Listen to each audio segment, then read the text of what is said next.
Lizzie présente Les soleils mouillés, suivi de la nouvelle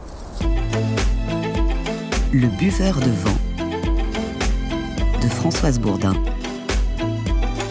lu par Frédéric Le Ternier.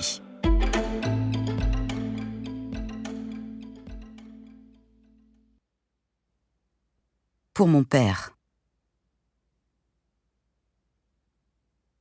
Aimer à loisir, aimer et mourir, au pays qui te ressemble. Les soleils mouillés de ces ciels brouillés. L'invitation au voyage, Charles Baudelaire. Apprendre l'anglais, pour une jeune fille de bonne famille, c'est séjourner en Angleterre. Frédéric parle anglais maintenant, pour le meilleur et pour le pire. La nostalgie de la France, un premier amour à la Tourguenieff et un mari touriste. Paris, synonyme de liberté, passée ou présente sans faire de différence. L'atmosphère de foire des champs de course pour une femme-enfant couleur du temps, or parfois, gris souvent. On ne peut pas garder à la fois l'amour fou et l'amour sage. Frédéric pleure sur son enfance en arpentant les quais de la Seine. « Ça vous a appris quoi, les guerres ?» crie-t-elle à son père. Auteuil, la foule, les couleurs, le soleil impitoyable, une ambulance, l'incompréhension partout. Une salle aux murs blancs pour une enfant gâtée. Pour la deuxième fois, le soleil faiblit, mais cette fois, il chavire. Sylvie Le Ternier. Chapitre 1. Pour un passé perdu. Un rire éclatant fit sursauter Joël. Il se retourna et, un instant aveuglé par le soleil, ne vit rien. Il portait une casaque jaune et mauve. Quelques cheveux blonds s'échappaient de sa toque. Il paraissait dérisoirement jeune et fragile. Il distinguait maintenant une silhouette familière, non loin de lui, dont les contours à contre-jour le firent tressaillir. C'était pourtant tout à fait impossible, absolument inimaginable, ridicule même. Frédéric, à Auteuil ?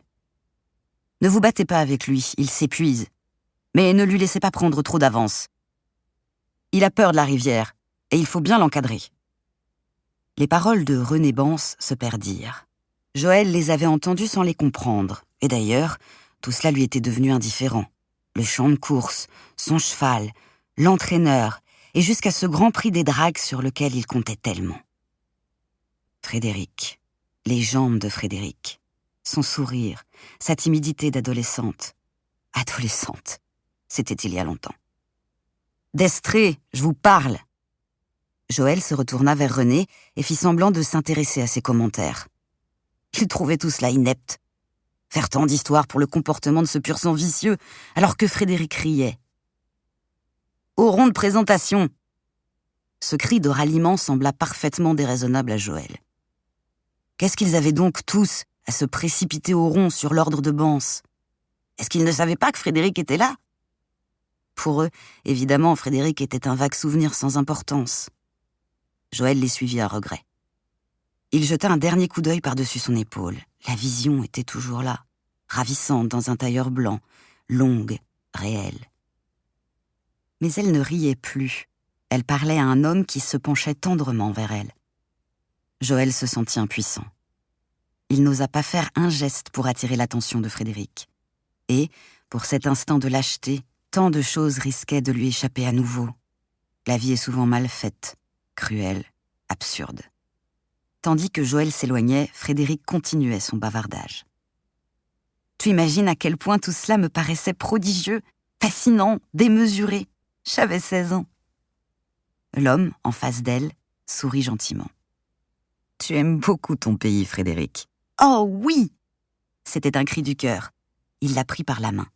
« Viens, nous allons rater la course. »« Tu sais, reprit-elle en marchant, il a une bonne chance et j'ai terriblement confiance en lui. »« Tu ne me sembles pas très objective, chérie. Né de cuir n'est ton favori que parce que tu le connais et que tu l'aimes. Mais cela ne lui donne aucune chance effective. » La jeune femme ouvrit la bouche, ulcérée. « Oh, ça ! Non mais, qui connaît les chevaux ? Toi ou moi ?» John l'enveloppa d'un regard affectueux. « Toi, bien sûr. » Puis, sans raison, il se mit à rire. « Tu as vraiment l'air furieux, ma chérie. Je ne mets pas un seul instant en doute tes connaissances hippiques. » Ils atteignirent la tribune centrale.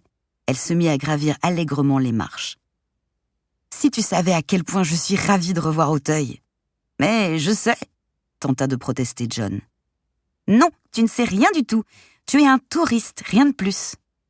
Moi, c'est mon pays, ma ville, mon champ de course, mes souvenirs. » Une cloche les informa du départ de la course. « Hé, viens vite, nous allons tout rater! Come, my dear, quick !» Une fois qu'ils furent installés dans la tribune, Frédéric déplia son programme. « Nez de cuir, voilà. C'est très amusant de voir son nom sur un programme. Madame Manderley. Au fait, je suppose que si tu as si peu confiance en lui, c'est parce qu'il m'appartient, n'est-ce pas?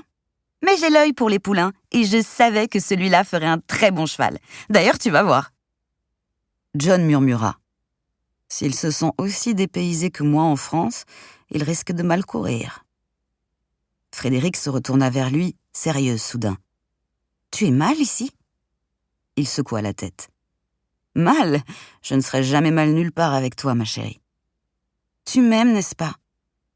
John n'aurait jamais eu l'idée de parler d'amour sur un champ de course, mais il répondit avec élan. « Éperdument.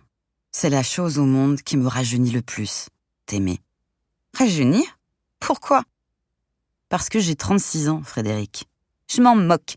C'est très jeune, tais-toi. » Frédéric sortit ses jumelles de leur gaine de cuir et s'absorba dans le spectacle de la course.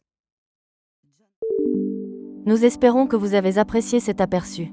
Pour continuer à écouter ce livre audio sur Google Play Livres, utilisez le lien dans la description de la vidéo.